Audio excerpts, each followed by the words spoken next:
In the summer of 1914, Europe stood on the precipice of a conflict that would reshape the modern world.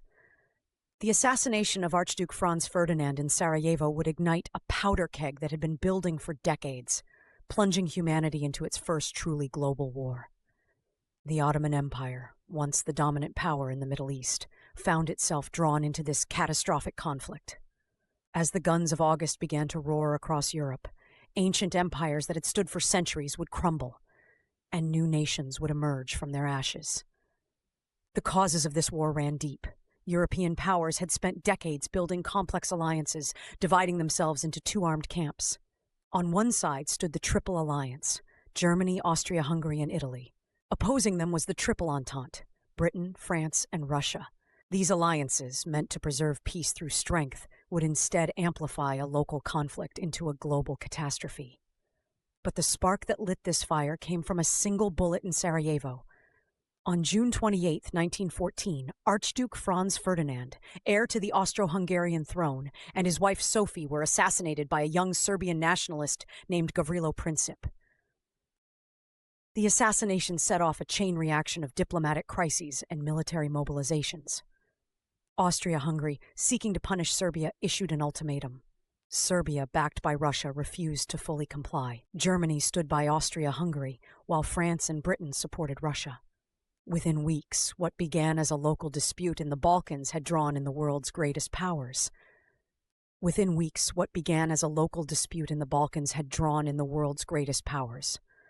war that followed would be unlike anything humanity had previously experienced. New technologies transformed the battlefield. Machine guns, artillery, and poison gas turned the Western Front into a hellscape of trenches stretching from the English Channel to Switzerland.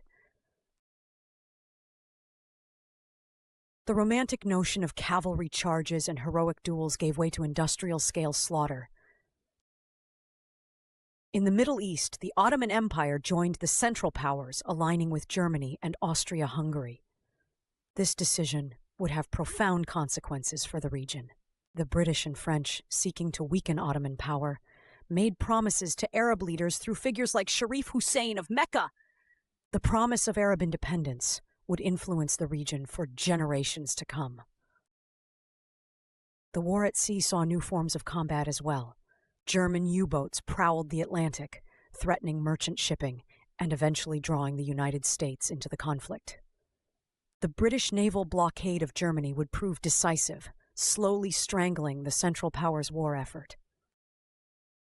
By 1917, the war had reached a critical phase. Russia, racked by revolution, withdrew from the conflict. But the entry of the United States, with its massive industrial capacity and fresh troops, would tip the balance in favor of the Allies.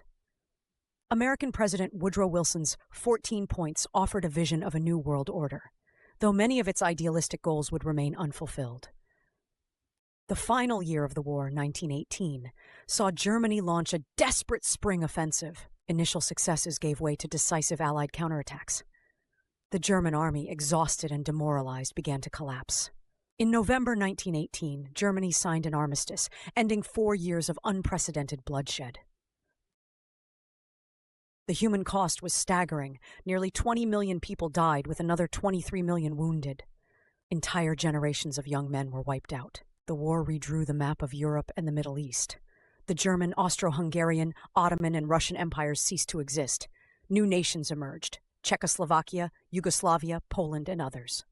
In the Middle East, the Ottoman Empire's defeat led to the creation of new states under British and French mandates.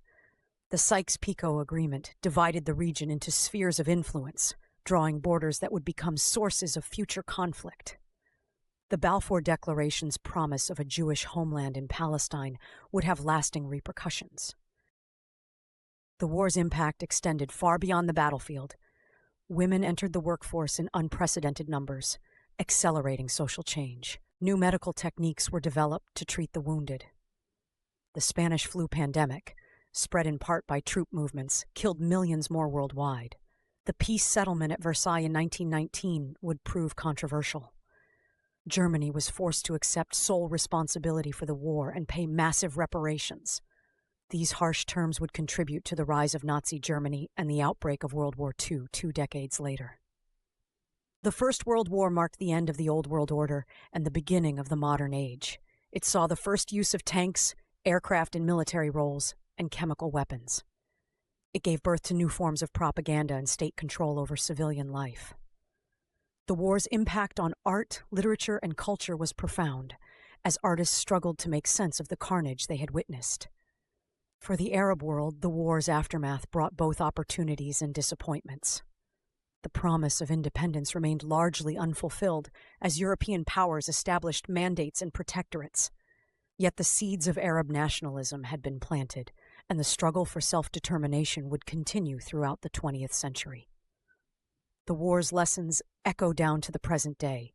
The importance of international cooperation, the dangers of unchecked militarism, and the devastating potential of modern warfare all stem from this conflict. The First World War truly was the war to end all wars, not because it succeeded in doing so, but because it showed humanity the true face of total war. As we look back on this pivotal moment in human history, we see not just the tragedy of millions dead, but the birth of our modern world.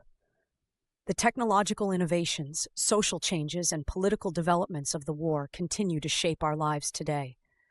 Understanding World War I is crucial to understanding the challenges and conflicts of our present age. The world that emerged from the ashes of 1918 was forever changed. The old certainties were gone, replaced by new ideologies, new nations, and new ways of thinking about war and peace. The First World War stands as a testament to both humanity's capacity for destruction and its ability to endure and rebuild from the darkest of times.